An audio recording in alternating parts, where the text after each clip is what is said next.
अहनबद मरोइब पाव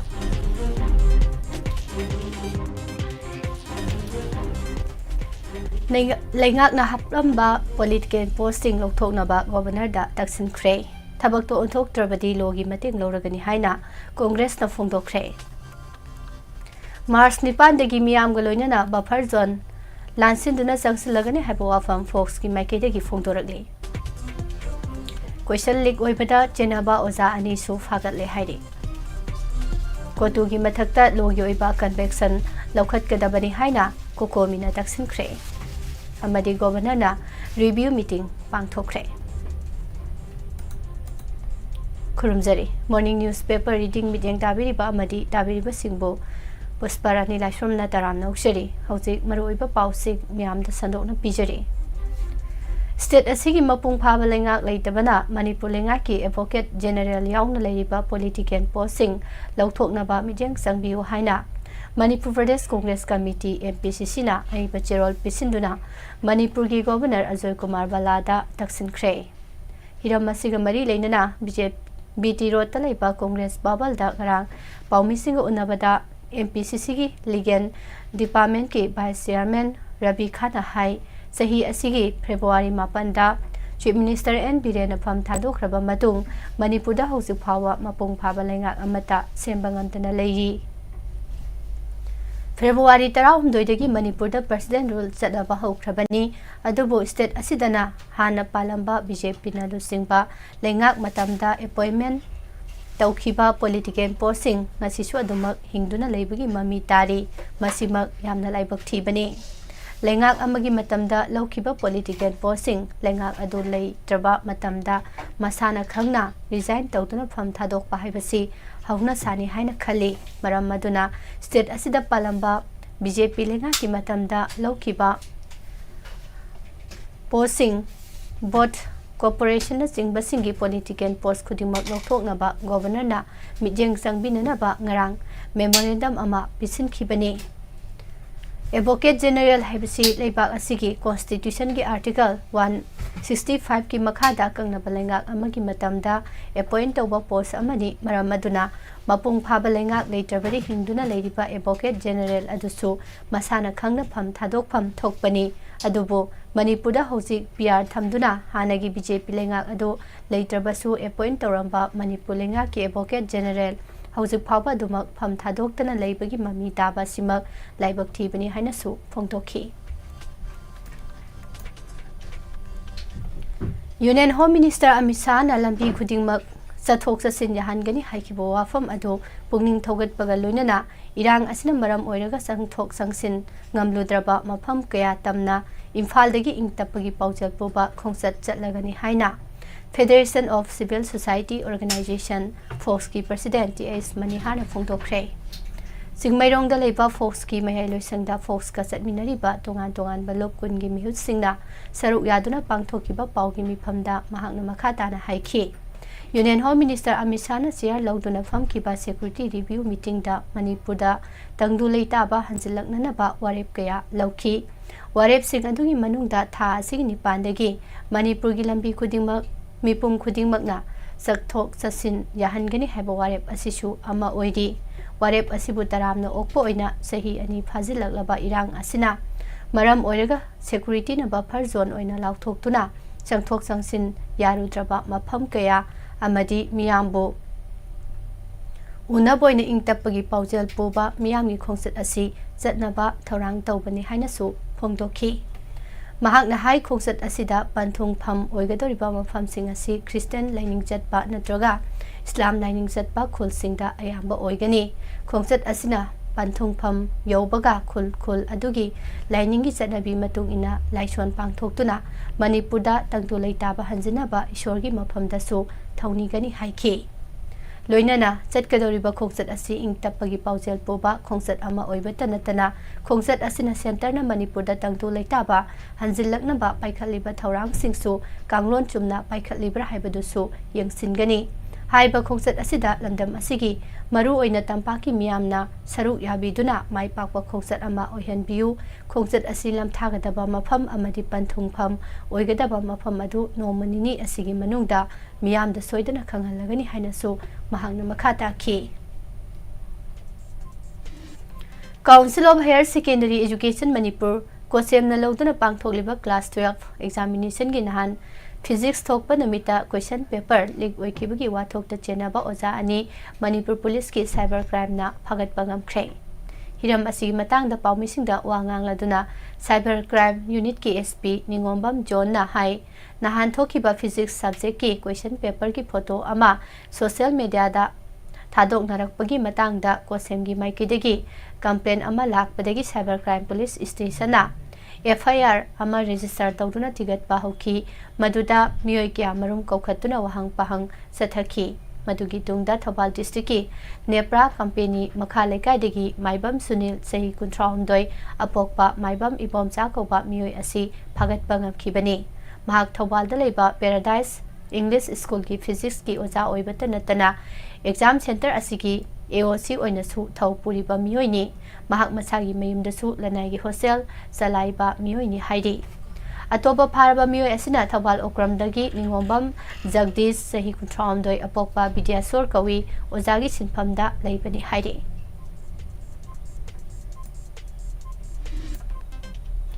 union government की वाफमबु फोंगना सिंगनरिबा कमिटी ऑन ट्राइबल यूनिटी कोतुगी मथक्ता लोगियोइबा कन्वेक्शन अथुबदा लौखतगदबनी हाइना कोकोमीना फोंदोखरे कोकोमी की मीडिया कोऑर्डिनेटर लाइक्राम जयंतना थादोरकपा चेरोल अमना हाई कोतुना था असिगे अहुमदा थादोरकपा चेरोल अमदा यूनियन होम मिनिस्टर की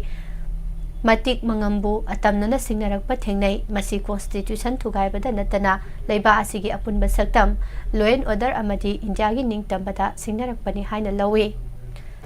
कोतुना थादोरखिबा unbreakable declaration of Kuki Zo community हाइबा चेरोल अदु लैबा असिगी डेमोक्रेसी अमदी कॉन्स्टिट्यूशन बु खोंगोइनबनी असिगुंबा वाफम अमा पब्लिक प्लेटफॉर्म दा पुखतपगिदमक कोतुगी मथक्ता अकनबे एक्शन लौखतफम थोई मखोइना सेपरेट एडमिनिस्ट्रेशन तांदुना लैबाक अमबु थुगाइगनी हारिबसी इंडिया की कॉन्स्टिट्यूशन के फ्रेमवर्क की वांगमदनी मसिगी सुमथक्ता कुकी सिंगना ताबा मफमदा अतोपा सिंगना सथोक ससिन तौबा यारोय हाइबा वाफम यारिबसी फंडामेंटल राइट को सिंगनाबनी मसिगुंबदा थिंगबा याबा हक अमता इंडिया की कॉन्स्टिट्यूशन ना पीदे करिगुंबा कुकी जोगी वॉलंटियर सिंग फारबदी खुद हलकनी हाइबना सिंग वाफम थमलिबा सिसु लैबा असिगी लोदा सिंगनाबा अमनि हाइबा वाफम फोंदोखी मणिपुर की गवर्नर अजय कुमार वालाना मयाई फमदुना सिक्योरिटी रिव्यू मीटिंग ngarang राज बाबलदा पांगथोखरे मिफम असिदा मणिपुर की chief secretary PK Singh security adviser Kuldeep Singh DGP Rajiv Singh commissioner home and Ashok Kumar GOC 3 Crops Lieutenant General Avijit S. Pendhakar 57 Suba Mountain Division की GOC Major General SS Kartiaka IGAR South Major General Rafrup Singh Manipur police की ADGP Singh CRPF की IG अमदी BSF की IG न चिंगबा अवांगबा थाकी official सिंगना सरुक याखी हाइरे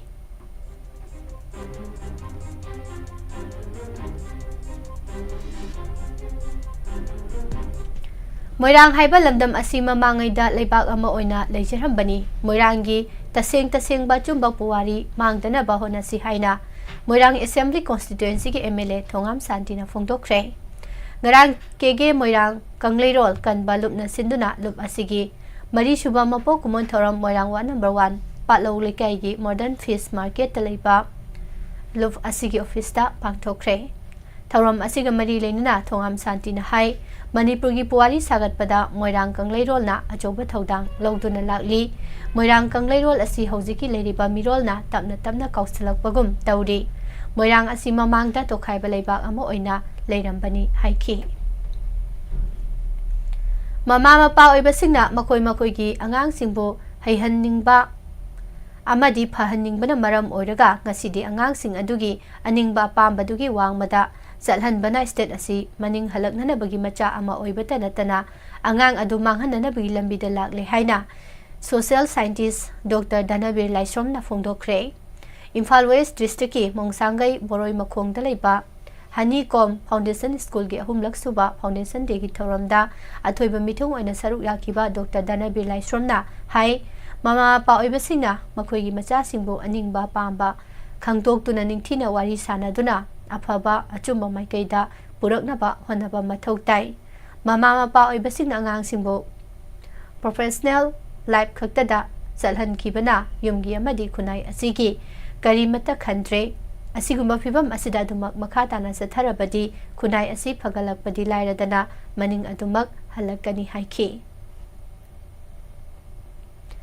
state ꯑꯁꯤꯗ ꯀꯨꯝꯖꯥ 2016ꯒꯤ ꯃꯦ 3ꯗꯒꯤ ꯍꯧꯗꯨꯅ ꯃꯄꯥꯟ ꯂꯩꯕꯥꯛꯇꯒꯤ ꯀꯥꯡꯂꯣꯟ ꯀꯥꯏꯅ ꯆꯪꯁꯤꯜꯂꯛꯈꯤꯕ ꯆꯤꯟꯀꯨꯀꯤ ꯅꯥꯔꯀꯣ ꯇꯦꯔꯣꯔꯤꯁꯁꯤꯡꯅ ꯃꯩꯇꯩ ꯐꯨꯔꯨꯞꯇ ꯇꯝꯅꯅ ꯂꯟꯗꯥꯔꯛꯈꯤꯕ ꯑꯗꯨꯅ ꯃꯔꯝ ꯑꯣꯏꯔꯒ ꯊꯧꯕꯥꯜ ꯗꯤꯁꯇ꯭ꯔꯤꯛꯀꯤ ꯂꯧ ꯎꯕ ꯌꯥꯕ ꯃꯐꯝꯁꯤꯡ ꯍꯦꯛꯇꯔ 3,000 ꯂꯣꯝ ꯂꯧ ꯄꯥꯟꯕ ꯌꯥꯗꯅ ꯂꯩꯕꯒꯤ ꯃꯇꯥꯡꯗ ꯃꯣꯏꯔꯥꯡ ꯀꯦꯟꯗ꯭ꯔ ꯑꯄꯨꯟꯕ ꯂꯧꯃꯤ ꯁꯤꯟꯃꯤ ꯑꯃꯁꯨꯡ ꯅꯨꯄꯤ ꯂꯨꯞꯅ ꯃꯦꯃꯣꯔꯦꯟꯗꯝ ꯑꯃ ꯃꯅꯤꯄꯨꯔꯒꯤ ꯒꯣꯚꯔꯅꯔ ꯑꯖꯣꯏ ꯀꯨꯃꯥꯔ ꯕꯂꯥꯗ ꯄꯤꯁꯤꯟꯈ꯭ꯔꯦ ꯍꯥꯏꯔꯤ꯫ ꯀꯨꯝꯖꯥ 2020ꯗꯒꯤ ꯍꯧꯗꯨꯅ ꯆꯠꯊꯔꯛꯄ ꯅꯁꯥ ꯃꯨꯛꯇ ꯚꯥꯔꯠ ꯀꯦꯝꯄꯦꯟꯒꯤ ꯑꯅꯤꯁꯨꯕ ꯇꯥꯡꯀꯛꯀꯤ ꯁꯔꯨꯛ ꯑꯃ ꯑꯣꯏꯅ ꯉꯔꯥꯡ ꯊꯧꯕꯥꯜ ꯗꯤꯁꯇ꯭ꯔꯤꯛꯀꯤ ꯗꯦꯄꯨꯇꯤ ꯀꯃꯤꯁꯅꯔ ꯑꯍꯟꯊꯦꯝ ꯁꯨꯕꯥꯁꯅ ꯅꯁꯥ ꯃꯨꯛꯇ ꯚꯥꯔꯠ ꯀꯦꯝꯄꯦꯟꯒꯤ ꯄꯥꯎꯖꯦꯜ ꯄꯨꯕ ꯚꯦꯟ ꯑꯃ ꯗꯤ.ꯁꯤ ꯑꯣꯐꯤꯁ ꯀꯝꯄ꯭ꯂꯦꯛꯁꯇꯒꯤ ꯂꯝꯊꯥꯈ꯭ꯔꯦ꯫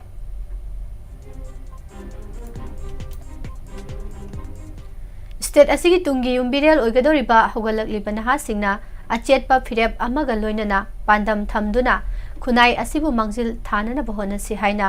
ꯄꯥꯠꯁꯣꯏ ꯑꯦꯁꯦꯝꯕ꯭ꯂꯤ ꯀꯣꯟꯁꯇꯤꯇ꯭ꯌꯨꯑꯦꯟꯁꯤꯒꯤ ꯍꯥꯟꯅꯒꯤ MLA ꯑꯀꯣꯏꯖꯝ ꯃꯤꯔꯥꯕꯥꯏꯅ ꯐꯣꯡꯗꯣꯛꯈ꯭ꯔꯦ꯫ ꯊꯧꯕꯥꯜ ꯗꯤꯁꯇ꯭ꯔꯤꯛꯀꯤ ꯃꯅꯨꯡ ꯆꯟꯅ ꯂꯩꯕ ꯊꯣꯛꯐꯝ ꯀ꯭ꯔꯤꯀꯦꯠ ꯑꯦꯁꯣꯁꯤꯌꯦꯁꯟ ACAꯅ ꯁꯤꯟꯈꯤꯕ ꯑꯍꯥꯟꯕ Ebudhou Arong Ningthou and Ebendhou Sundrik Chaningkhombi trophy state level open tennis ball cricket tournament 2025 ꯉꯔꯥꯡ ꯊꯧꯕꯥꯜ ꯑꯊꯣꯛꯄꯝ ꯃꯈꯥ ꯂꯩꯀꯥꯏꯒꯤ ꯍꯩꯀ꯭ꯔꯦꯡ ꯃꯈꯣꯡ ꯂꯝꯄꯥꯛꯇ ꯍꯧꯗꯣꯛꯈꯤꯕ ꯊꯧꯔꯝꯗ ꯆꯤꯐ ꯒꯦꯁ ꯑꯣꯏꯅ ꯁꯔꯨꯛ ꯌꯥꯈꯤꯕ AK ꯃꯤꯔꯥꯕꯥꯏꯅ ꯐꯣꯡꯗꯣꯛꯈꯤꯕꯅꯤ꯫ ꯀꯨꯝꯖꯥ 2022ꯒꯤ ꯃꯦ 3ꯗꯒꯤ ꯍꯧꯗꯨꯅ ꯁ꯭ꯇꯦꯠ ꯑꯁꯤꯗ ꯊꯣꯛꯂꯤꯕ ꯋꯥꯊꯣꯛ ꯂꯥꯟꯊꯣꯛ ꯑꯃꯗꯤ ꯍꯥꯠꯅ ꯁꯨꯅꯕ ꯑꯁꯤꯅ ꯃꯔꯝ ꯑꯣꯏꯔꯒ ꯂꯝꯗꯝ ꯑꯁꯤꯒꯤ ꯍꯥꯟꯅꯗꯒꯤ ꯂꯩꯖꯔꯝꯕ ꯔꯤꯁꯣꯔꯁ ꯀꯌꯥ ꯃꯥꯡ ꯇꯥꯛꯈ꯭ꯔꯦ ꯑꯃꯗꯤ ꯃꯔꯥꯏ ꯆꯩꯊꯔꯛꯂꯦ꯫ ꯂꯝꯗꯝ ꯑꯁꯤ ꯌꯦꯡꯂꯨꯕꯗ ꯂꯥꯟ ꯑꯁꯤꯅ ꯃꯔꯝ ꯑꯣꯏꯔꯒ ꯍꯤꯔꯝ ꯈꯨꯗꯤꯡꯃꯛꯇ ꯁꯣꯊꯔꯛꯄ ꯑꯃ ꯑꯣꯏꯔꯦ꯫ ꯃꯇꯨꯡ ꯇꯥꯔꯛꯄꯗꯁꯨ ꯀꯔꯝꯕ ꯐꯤꯚꯝꯗ ꯑꯣꯏꯔꯛꯀꯅꯤ ꯍꯥꯏꯕꯁꯨ ꯇꯝꯕ ꯉꯝꯗꯦ꯫ ꯂꯝꯗꯝ ꯑꯁꯤꯒꯤ ꯏꯜꯍꯧ ꯐꯨꯔꯨꯞ ꯑꯃ ꯑꯣꯏꯔꯤꯕ ꯃꯩꯇꯩ ꯐꯨꯔꯨꯞ ꯑꯁꯤꯒꯤ ꯇꯨꯡꯒꯤ ꯌꯨꯝꯕꯤꯔꯦꯜ ꯑꯣꯏꯒꯗꯧꯔꯤꯕ ꯅꯍꯥꯁꯤꯡꯒꯤ ꯈꯨꯟꯅꯥꯏ ꯑꯁꯤꯕꯨ ꯃꯥꯡꯖꯤꯜ ꯊꯥꯅꯅꯕ ꯑꯃꯗꯤ ꯑꯑꯣꯟꯕ ꯆꯥꯎꯈꯠꯄ ꯃꯅꯤꯄꯨꯔ ꯑꯃ ꯑꯣꯏꯅꯅꯕ ꯀꯟꯅ ꯍꯣꯠꯅꯁꯤ꯫ ꯂꯝꯗꯝ ꯑꯁꯤꯒꯤ ꯁꯥꯟꯅ ꯈꯣꯠꯅꯕꯒꯤ ꯂꯝꯗ ꯃꯥꯂꯦꯝꯒꯤ ꯃꯤꯌꯥꯝꯅ ꯊꯣꯏꯗꯣꯛ ꯍꯦꯟꯗꯣꯛꯅ ꯍꯦꯟꯅ ꯃꯁꯛ ꯈꯪꯅꯔꯝꯕꯅꯤ꯫ ꯑꯆꯧꯕ ꯐꯤꯗꯥ ꯑꯃꯁꯨ ꯀꯟꯗꯨꯅ ꯑꯗꯨꯃꯛ ꯂꯩꯔꯝꯕꯅꯤ꯫ ꯍꯧꯖꯤꯛ ꯃꯥꯂꯦꯝꯒꯤ ꯑꯣꯏꯅ ꯆꯥꯡꯗꯝꯅꯕꯒꯤ ꯊꯥꯛ ꯑꯁꯤ ꯑꯁꯨꯛꯀꯤ ꯃꯇꯤꯛ ꯋꯥꯡꯈꯠꯂꯛꯂꯦ꯫ ꯐꯤꯚꯝ ꯑꯁꯤꯗ ꯂꯝꯗꯝ ꯑꯁꯤꯒꯤ ꯅꯍꯥꯁꯤꯡꯅ ꯆꯥꯡꯗꯝꯅꯕ ꯉꯝꯅꯕ ꯄꯥꯟꯗꯝ ꯑꯃ ꯊꯝꯗꯨꯅ ꯍꯣꯠꯅꯐꯝ ꯊꯣꯛꯏ ꯍꯥꯏꯅꯁꯨ ꯃꯍꯥꯛꯅ ꯊꯝꯈꯤ꯫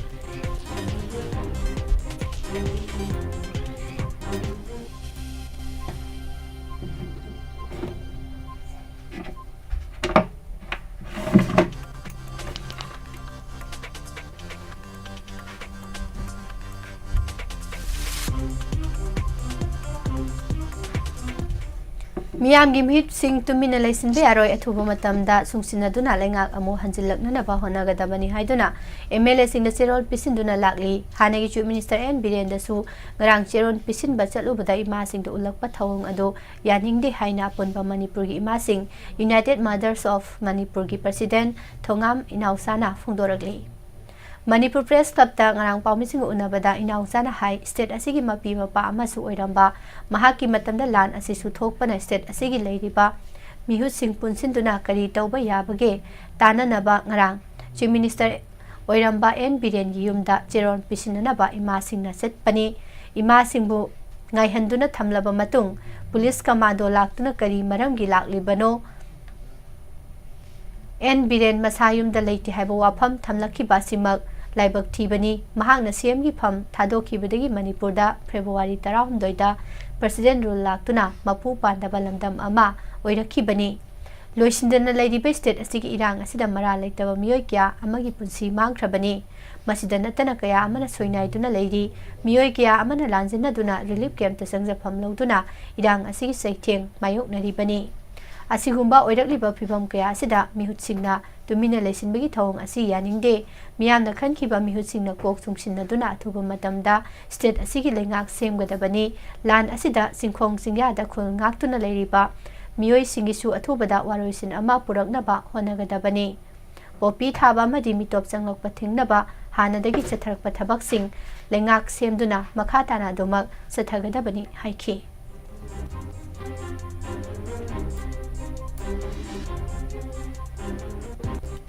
ꯏꯟꯗꯤꯌꯥꯒꯤ ꯍꯣꯝ ꯃꯤꯅꯤꯁꯇꯔꯅ ꯊꯝꯈꯤꯕ ꯋꯥꯐꯝꯒꯤ ꯃꯥꯌꯣꯛꯇ ꯀꯨꯀꯤ CSOꯁꯤꯡ ITLF ꯀꯣꯇꯨꯅ ꯐꯣꯡꯗꯣꯔꯛꯂꯤꯕ ꯋꯥꯐꯝꯁꯤꯡ ꯑꯁꯤ ꯃꯄꯨ ꯄꯥꯟꯗ꯭ꯔꯕ ꯂꯩꯕꯥꯛ ꯑꯃꯗ ꯍꯥꯏꯒꯗꯕ ꯋꯥꯐꯝꯅꯤ꯫ ꯂꯝꯗꯝ ꯑꯁꯤꯗ ꯂꯣ ꯂꯩꯔꯤ ꯍꯥꯏꯕ ꯈꯪꯍꯟꯕ ꯃꯇꯝ ꯌꯧꯔꯦ ꯍꯥꯏꯅ ꯁꯤꯕ ꯁꯦꯅꯥꯒꯤ ꯄ꯭ꯔꯁꯤꯗꯦꯟꯠ M. ꯇꯣꯝꯕꯤꯅ ꯐꯣꯡꯗꯣꯛꯈ꯭ꯔꯦ꯫ Board of secondary education Manipur BOSEM ꯑꯃꯗꯤ council of higher secondary education Manipur ꯀꯣꯁꯦꯝꯅ ꯂꯧꯕ ꯆꯍꯤ ꯑꯁꯤꯒꯤ ꯀ꯭ꯂꯥꯁ 10 ꯑꯃꯁꯨꯡ ꯀ꯭ꯂꯥꯁ 12 ꯑꯦꯛꯖꯥꯃꯤꯅꯦꯁꯟꯒꯤ ꯀꯣꯏꯁꯟ ꯄꯦꯄꯔ ꯂꯤꯛ ꯑꯣꯏꯍꯟꯕꯗ ꯆꯦꯟꯅꯕꯁꯤꯡ ꯂꯣꯒꯤ ꯑꯣꯏꯕ ꯆꯞ ꯆꯥꯕ ꯆꯩꯔꯥꯛ ꯐꯪꯍꯟꯒꯅꯤ ꯍꯥꯏꯅ ꯁ꯭ꯇꯦꯠ ꯂꯩꯉꯥꯛꯀꯤ ꯁꯦꯀ꯭ꯔꯦꯇꯔꯤ ꯑꯦꯖꯨꯀꯦꯁꯟ ꯑꯦꯁ ꯅꯥꯎꯔꯦꯝ ꯄ꯭ꯔꯕꯤꯟꯅ ꯐꯣꯡꯗꯣꯔꯛꯂꯤ꯫ ꯏꯝꯐꯥꯜꯒꯤ ꯕꯥꯕꯨꯄꯥꯔꯥꯗ ꯂꯩꯕ ꯅ꯭ꯌꯨꯁ ꯁꯦꯀ꯭ꯔꯦꯇꯔꯤꯌꯦꯠꯇ ꯉꯔꯥꯡ ꯄꯥꯎꯃꯤꯁꯤꯡꯒ ꯎꯅꯕꯗ ꯃꯍꯥꯛꯅ ꯍꯥꯏ ꯕꯣꯁꯦꯝ ꯑꯃꯗꯤ ꯀꯣꯁꯦꯝꯅ ꯂꯧꯕ ꯀ꯭ꯂꯥꯁ 10 ꯑꯃꯁꯨꯡ 12ꯒꯤ ꯑꯦꯛꯖꯥꯃꯤꯅꯦꯁꯟꯒꯤ ꯀꯣꯏꯁꯟ ꯄꯦꯄꯔꯁꯤꯡ ꯂꯤꯛ ꯑꯣꯏꯕꯒꯤ ꯋꯥꯊꯣꯛ ꯂꯥꯛꯄꯁꯤꯃꯛ ꯂꯥꯏꯕꯛ ꯊꯤꯕꯅꯤ꯫ ꯑꯁꯤꯒꯨꯝꯕ ꯊꯧꯗꯣꯛ ꯋꯥꯊꯣꯛꯁꯤꯡ ꯑꯁꯤ ꯂꯩꯉꯥꯛꯀꯤ ꯃꯔꯤ ꯂꯩꯅꯕ ꯗꯤꯄꯥꯔꯠꯃꯦꯟꯠꯀꯤ ꯃꯥꯏꯀꯩꯗꯒꯤꯁꯨ ꯌꯥꯝꯅ ꯍꯛꯁꯤꯟꯅ ꯂꯧꯏ꯫ ꯀꯣꯏꯁꯟ ꯂꯤꯛ ꯑꯣꯏꯕꯒꯤ ꯊꯧꯗꯣꯛꯁꯤꯡ ꯑꯁꯤꯗ ꯃꯍꯩꯔꯣꯏꯁꯤꯡꯕꯨ ꯇꯥꯛꯄꯤ ꯇꯝꯕꯤꯔꯤꯕ ꯑꯣꯖꯥꯁꯤꯡ ꯆꯦꯟꯅꯔꯝꯕ ꯍꯥꯏꯕꯁꯤ ꯌꯥꯝꯅ ꯏꯀꯥꯏꯅꯤꯡꯉꯥꯏꯅꯤ꯫ ꯊꯧꯑꯣꯡ ꯑꯁꯤꯃꯛ ꯀꯥꯡꯂꯣꯟ ꯆꯨꯝꯅ ꯑꯦꯛꯖꯥꯝ ꯑꯁꯤꯕꯨ ꯁꯔꯨꯛ ꯌꯥꯔꯤꯕ ꯃꯍꯩꯔꯣꯏꯁꯤꯡꯗ ꯌꯥꯝꯅ ꯅꯨꯡꯉꯥꯏꯇꯕ ꯐꯥꯎꯍꯟꯒꯗꯕ ꯊꯧꯗꯣꯛ ꯑꯃꯁꯨꯅꯤ ꯍꯥꯏꯈꯤ꯫ ꯃꯅꯤꯄꯨꯔ ꯑꯃꯗꯤ ꯖꯝꯃꯨ ꯑꯦꯟड ꯀꯥꯁꯃꯤꯔꯒꯤ ꯃꯇꯥꯡꯗ united nation UN high commissioner for human right Volker ꯇ꯭ꯔꯛꯅ ꯐꯣꯡꯗꯣꯛꯈꯤꯕ ꯋꯥꯐꯝꯗ ꯏꯟꯗꯤꯌꯥꯅ ꯀꯟꯅ ꯌꯥꯅꯤꯡꯗꯕ ꯐꯣꯡꯗꯣꯛꯈ꯭ꯔꯦ꯫ UN ꯍ꯭ꯌꯨꯃꯦꯟ ꯔꯥꯏꯠꯀꯤ ꯆꯤꯐ ꯚꯣꯜꯀꯥ ꯇ꯭ꯔꯛꯅ ꯍ꯭ꯌꯨꯃꯦꯟ ꯔꯥꯏꯠ ꯀꯥꯎꯟꯁꯤꯜꯒꯤ 59ꯁꯨꯕ ꯁꯦꯁꯟꯗ ꯃꯅꯤꯄꯨꯔ ꯑꯃꯁꯨꯡ ꯀꯥꯁꯃꯤꯔꯒꯤ ꯐꯤꯚꯝꯒꯤ ꯃꯇꯥꯡꯗ ꯑꯔꯥꯟꯕ ꯋꯥꯍꯟꯊꯣꯛ ꯀꯌꯥ ꯄꯤꯗꯨꯅ ꯏꯟꯗꯤꯌꯥꯕꯨ ꯂꯥꯟꯅ ꯎꯍꯟꯅꯅꯕ ꯍꯣꯠꯅꯔꯦ ꯍꯥꯏꯅ ꯖꯦꯅꯦꯚꯥꯗ ꯂꯩꯔꯤꯕ ꯏꯟꯗꯤꯌꯥꯒꯤ ꯄꯔꯃꯤꯅꯦꯟꯠ UN ꯑꯦꯝꯕꯦꯁꯦꯗꯔ ꯑꯔꯤꯟꯗꯝ ꯕꯥꯛꯁꯤꯅ ꯍꯧꯈꯤꯕ ꯅꯤꯡꯊꯧꯀꯥꯕ ꯅꯨꯃꯤꯠꯇ ꯌꯥꯅꯤꯡꯗꯕ ꯐꯣꯡꯗꯣꯛꯈ꯭ꯔꯦ꯫ UN ꯍ꯭ꯌꯨꯃꯦꯟ ꯔꯥꯏꯠꯀꯤ ꯆꯤꯞꯅ ꯐꯣꯡꯗꯣꯛꯈꯤꯕ ꯋꯥꯐꯝ ꯑꯗꯨꯕꯨ ꯀꯟꯅ ꯌꯥꯅꯤꯡꯗꯕ ꯐꯣꯡꯗꯣꯛꯂꯗꯨꯅ ꯑꯔꯤꯟꯗꯝ ꯕꯥꯛꯁꯤꯅ ꯍꯥꯏ ꯏꯟꯗꯤꯌꯥ ꯑꯁꯤ ꯃꯥꯂꯦꯝꯗ ꯈ꯭ꯋꯥꯏꯗꯒꯤ ꯆꯥꯎꯕ ꯗꯦꯃꯣꯀ꯭ꯔꯦꯁꯤ ꯆꯠꯄ ꯇꯔꯪ ꯇꯔꯪꯕ ꯃꯁꯥ ꯃꯎ ꯐꯕ ꯑꯃꯗꯤ ꯐꯨꯔꯨꯞ ꯖꯥꯠ ꯀꯌꯥꯅ ꯈꯨꯟꯗꯥꯗꯨꯅ ꯂꯩꯃꯤꯟꯅꯔꯤꯕ ꯂꯩꯕꯥꯛ ꯑꯃꯅꯤ꯫ ꯑꯗꯨꯕꯨ ꯂꯩꯕꯥꯛ ꯑꯁꯤꯗ ꯑꯣꯏꯔꯤꯕ ꯒ꯭ꯔꯥꯎꯟ ꯔꯤꯌꯦꯂꯤꯇꯤ ꯀꯔꯤꯅꯣ ꯍꯥꯏꯕ ꯈꯪꯗꯅ UN ꯆꯤꯞꯅ ꯄꯤꯈꯤꯕ ꯃꯍꯥꯛꯀꯤ ꯀꯃꯦꯟꯠ ꯑꯗꯨ ꯌꯥꯝꯅ ꯂꯥꯏꯕꯛ ꯊꯤꯕꯅꯤ꯫ ꯑꯣꯏꯔꯤꯕ ꯐꯤꯚꯝ ꯑꯁꯤꯒ ꯃꯔꯤ ꯂꯩꯅꯗꯦ ꯍꯥꯏꯈꯤ꯫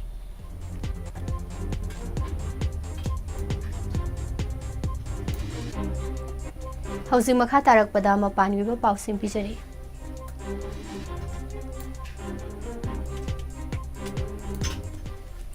US ꯄ꯭ꯔꯁꯤꯗꯦꯟꯠ ꯇ꯭ꯔꯝꯞꯅ ꯌꯨꯀ꯭ꯔꯦꯟꯗ ꯇꯦꯡꯕꯥꯡ ꯄꯤꯕ ꯂꯦꯞꯈꯤꯕꯒ ꯌꯨꯔꯣꯄꯤꯌꯟ ꯌꯨꯅꯤꯌꯟ EUꯅ ꯌꯨꯔꯣ ꯕꯤꯂꯤꯌꯟ 900ꯒꯤ ꯔꯤꯌꯥꯔꯝ ꯌꯨꯔꯣꯞ ꯄ꯭ꯂꯥꯟ ꯄꯨꯊꯣꯛꯈ꯭ꯔꯦ꯫ ꯆꯩꯅꯥꯅ ꯑꯍꯥꯟꯕ ꯑꯣꯏꯅ ꯃꯈꯣꯏꯒꯤ ꯁ꯭ꯄꯦꯁ ꯁ꯭ꯇꯦꯁꯟ ꯇꯤꯌꯥꯡꯒꯣꯡꯗ ꯐꯣꯔꯦꯟ ꯅꯦꯁꯅꯦꯜ ꯑꯃ ꯊꯥꯕꯗ ꯄꯥꯀꯤꯁꯇꯥꯅꯤ ꯑꯦꯁꯇ꯭ꯔꯣꯅꯣꯠ ꯑꯃ ꯊꯥꯅꯅꯕ ꯄꯥꯀꯤꯁꯇꯥꯟꯒ ꯑꯦꯒ꯭ꯔꯤꯃꯦꯟꯠ ꯑꯃ ꯇꯧꯅꯈ꯭ꯔꯦ ꯍꯥꯏꯔꯤ꯫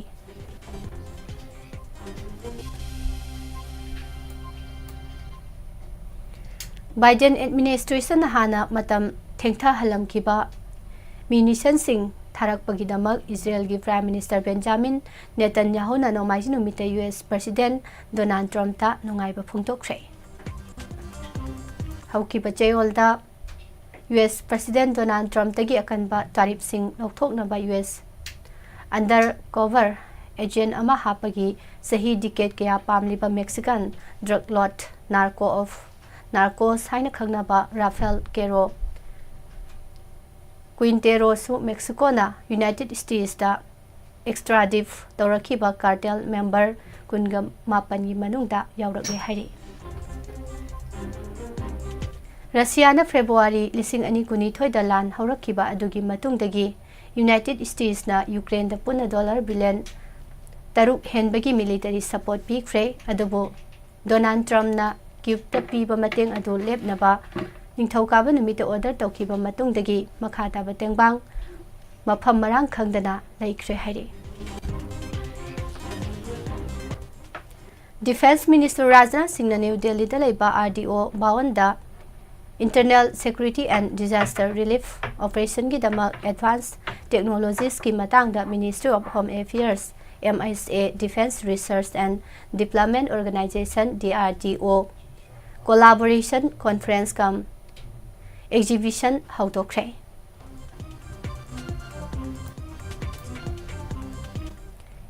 NCP Lusingba Dananjoy Munde Hokiba Bit District ta Bilesip ama Otnai kiba amasung hat kibaga mari leinana Walmik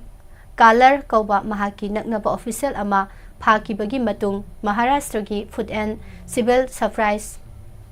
Minister oibadagi nahan leibawok panumita fam thadokre.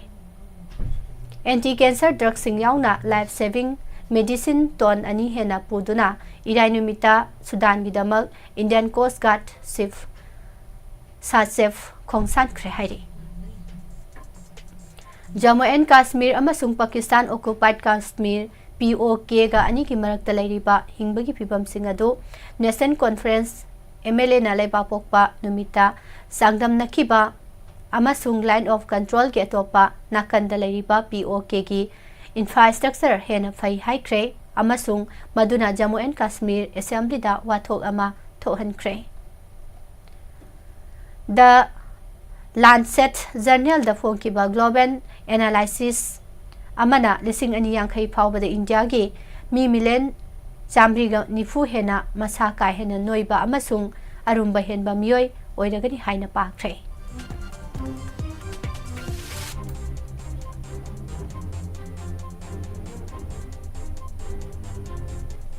Laumi singna Chandigarh da ngasi March 5 da protest ama chathanana bakau kiba dugi mangoinana leba pokpagi anganbada laumi lusingba kya gi yum singda police na red sing chatharakre amasung lusingba kaya detain tawkhre haina samyukta kisan morcha lusingba singna phungdorakli adubu wafam sing asigi matangda police tagi khudakta pakhum piraktri.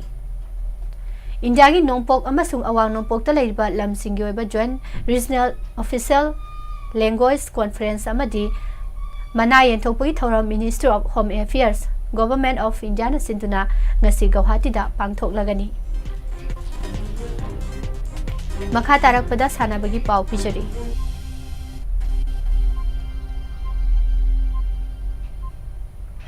Hanagi Captain Virat Kohli na utkiba fajaba betting gi performance ki mating na ICC Champions Trophy lising ani kudmanga gi ngarang sanaki ba ahanba semi final da India na Australia bo wicket mari da mighty ba piduna final sangkre.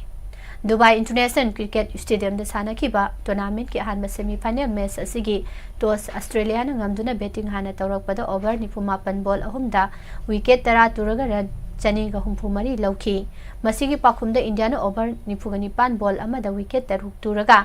run chani ga humpu tare lauduna mai pakhi.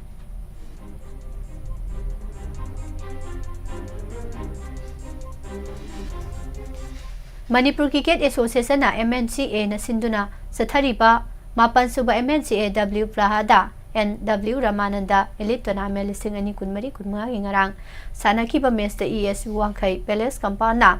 SCCC Singjamai Thongam Lekai bo ran chama tara mari da maithi ba pikre. Leibasi gi konung New Delhi da chahi asigi Chess World Cup ki venue oiragani. Global Chess Governing Body FIDE amasung All India Chess Federation na thuba matamda tournament asigi host city lauthoklagani haidi. Indian Super League ISL 2024-2025 season gile bawo ponumita sanaki balik match amada FC Goa na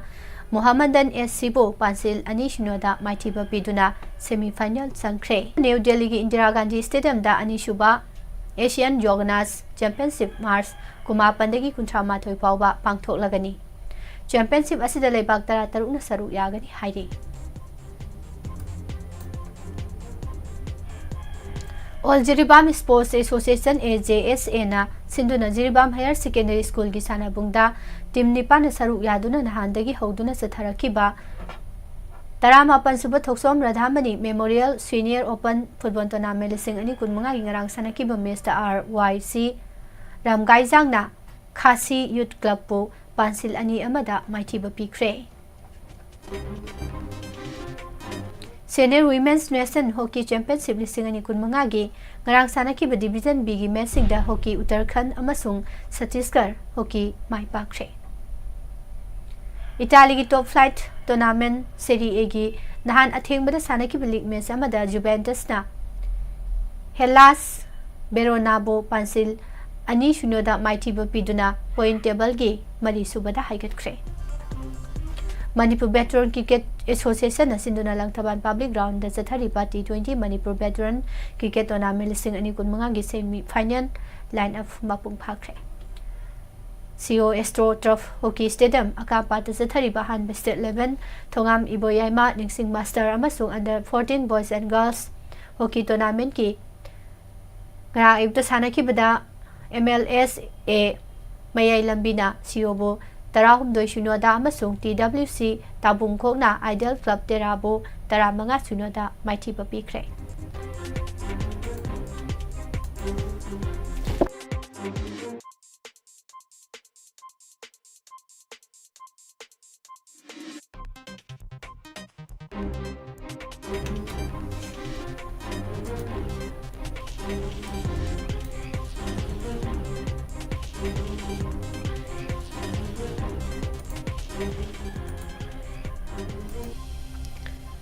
Amadikos Konthozam James ki Sangha Heroes Angthana Manipur State League lising ani kun mari kun mangada mai pang sangsilakpa campaign makha samthaba ngamkibada forward silngamba sagol semna gol ani jankre.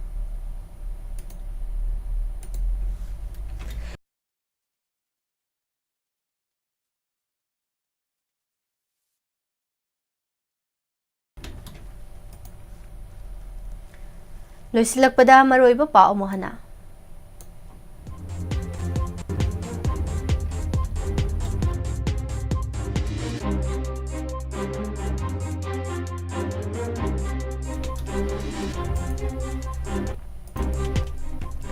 Lengak na haplamba politician posting lokthok na ba governor da Taksin Kray thabak to onthoktrabadi logi mateng loragani haina Congress na phongtokre. Mars ni pandagi miyam galoina na buffer zone lansin duna saksilagani haina folks na phongdorakli. Question leak oibada senaba oja ani fare. Kotugi mathakta logi oiba convection lokhat kadabani haina kokomina Taksin Kray. Amadi governor na review meeting pangthokre. Pijariba pausing at sigaloina na hausiki dinuti gi phone niba pause singning lokthok saba maroiba pausing miyam da pijaba lo shinjari. Hausing makha tarakpada ngasigi matam WAPHAM Pijari.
Ngasigi matam gi WAPHAM da thamjari Home Minister gi WAPHAM da signarakpa ingtapa hanjil hanana bakhung thangda khurau thangaloi dobani. Manipur da haukiba tha tarani kungani thoirom asi tangtu leita da phibam ama mayok na duna lakli. Asiguma phibam asi da tangtu leita ba hanjil hanana ba loinana irang asina maram oiraga lajena duna leiriba miyoi kya masagi mayum da hanjin bangam da badagi relief camp sing da sangjafam lawduna leiri. Sanglaba matamasi miyangi pukningda ne tadaba phibam ama mayok na duna lakli amaromda Manipur gi irang asida housing muknariba phurupsingi marakta ingtha tapthaba phibam lakhanaba thorang khara sentana lokhatpa horabasu maipakpa ngamdana lakhi Maitei legislator sing amasung kuki legislator singi marakta unaduna wari sana hanana bahonarabasu maipakpa ngamdana lakhi Marak asida kuki MLA taragi oinadi makhoi civil society organization singi apambada yenglaga chatpagi mami ama taba phangki amaromda Manipurda matam sangna irang lakraba matungda state asida lengak paibada yauriba elected representative singi marakta wakhalon manadaba tholakpadagi lengak asigi marakta lucingbagi matangda muknarakhi center na watho adu sangtainanaba phana yamna kanna honaraba phawbada taisinaba ngamdabadagi state assembly bu suspended animation da thamlaba matungda Manipurda president rule thamjinkhibani Manipurda haukiba February 16 president rule thamlakraba matungda state asida oiriba security ki phibam masi union home minister Amit Shah na state asigi governor security advisor chief secretary DGP home ministry gi makok thongba official sing intelligence bureau gi director yauna review meeting pangthoktuna state asida oiriba security ki phibam kupna nainakhi home minister masamangna mifam aduda state lengang na tawdaba thoram thauda kaya sinarakhi mifam aduda home minister na state apirakiba yathangsingi manungda Manipur national highway sing yauna state asigi lambi pumdamakta phurup khudingmaki miyosing ayat apan amata yaudana sathok sasin tawba haunanaba khanghalakibani karigumba khongthang asida ayat apan pirakpasingi mathakta lokhat phamthokpa logi oiba thabaksing lokhat kadabani haina khanghalakhibasu laikhre Masida natana miya marakta leiriba khulai sing lokhatpa athuba matamda tangdu leitaba phibam hanjil hanba ngamkhai sambal khawi thabak athuba matamda losinaba honaba asida jingba yauribani Union Home Minister masamakna pirakiba yathangsingi manungda saliba Mars nipandagi Manipur National Highway sing yauna lambi pumnamakta mipum khudingmak ayat apan yaudana salhalnaraba khanghalakhiba wafam adubu Committee on Tribal Unity Kotuna akan mamongda yaningdaba phongdokpaga loinana yamna phurup kanglup naiba wakhalon amada kuki jo singi area da maitai sing sangba yaroi makhoi gi demand oiriba tokhaiba lenga asi phangdriba phawba khulai thingatpagi wafam leiti haina makhau pongna lauriba si center na makhoi gi mathakta kari gi action lokhatpham thoktabage Manipur ki governor Ajoy Kumar Balana miyamda appeal tawba tabadagi tampaki mafam kya da arambai tengol yauna khul ngakpa singna pairamba khulai kaya pikhalakhiba laikre aduga kuki singi oinadi pikhalakhiba khulai gi masing asi yamna likli masina takpadi makhoi gi wakhalonda Manipurda ingtapa phibam ama hanjil hanba pamdabagi mami chauna tari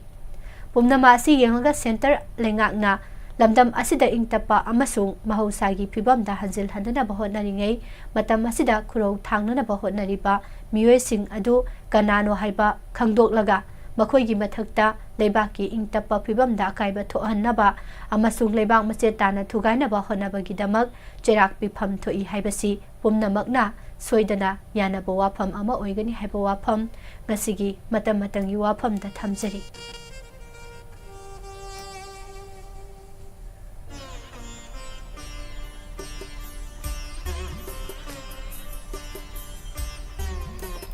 Loisilakpada ngasig rasifal pijari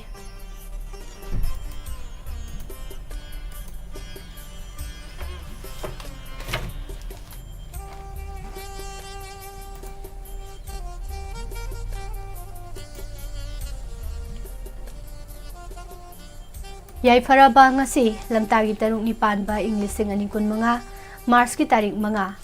yumjakay sa numit asigi rasifal Ibiba Ojaiba Bisag Ningthauza Awardee Extraordinary Parmis Pauna Bazar Imphal Ahanbada Mes Rashi Chaukhatpa Phagatpa Khudongchaba Mayoknaba Sel Phangba Pot Leiba Yaba Mingset Hengatpa Numitni Sathok Sasinda Mi Tinabada Kanaba Phanglagani Pakhang Lesabisingi Oina Nungsinagani Mahirosingi Oina Hotnaningani Bris Rasida Wakhal Langba Ama Natraga Ama Khanba Numitni Ithak Thongba Singna Chanbigani Thauramdi Pangthoklagani Pot Leiba Yagani Imungda Jarang na balay.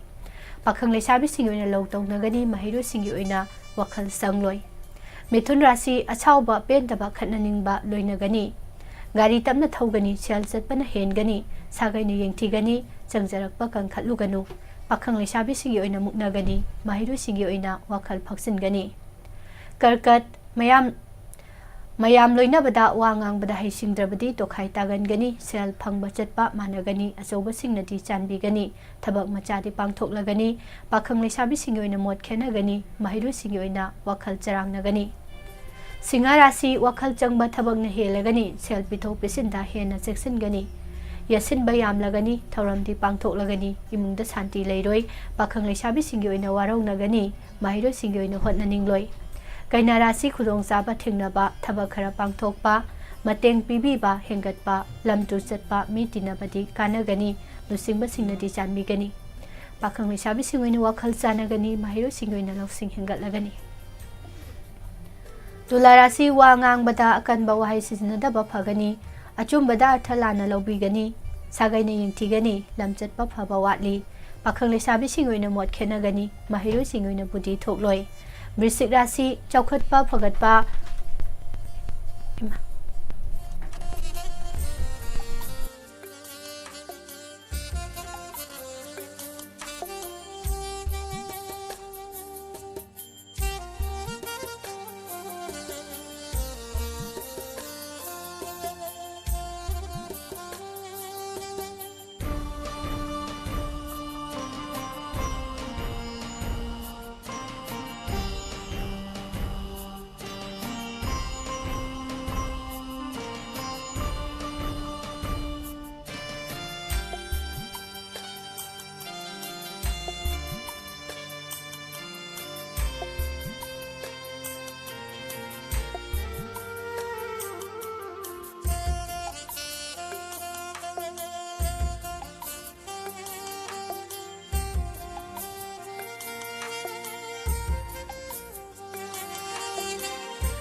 Brisik rasi ki pakhang lesabi ki nusinagani mahiru singi oina honaningani Dhanu rasi mi mateng pibiba sel phangba pot mamal yamba leiba mingsat hengatpa miyamna sak khangbiba yamba numitni lamtu chatpa kanagani pakhang lesabi singi oina machanagani mahiru singi oina lawsing hengatlagani Makar rasi chawkhatpa phagatpa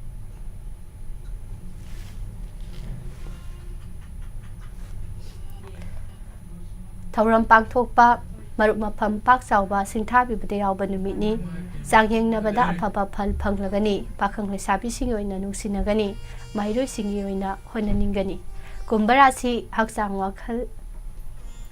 nungaiba watlagani khatnaningani gari tapna thawgani sel phangba pot leiba yaba numitni ibungda charangnagani pakhang lesabi singi oina muknagani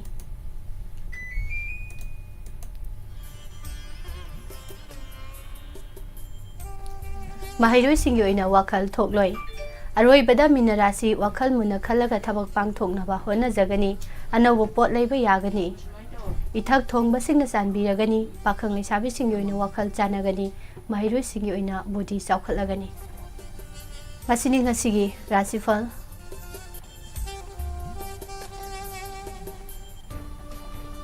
Nungtigi fongliba pause singli lawthokjaba maruoiba paw matamatangni WAPHAM RASHIFAL gi tharok matang asida losinjare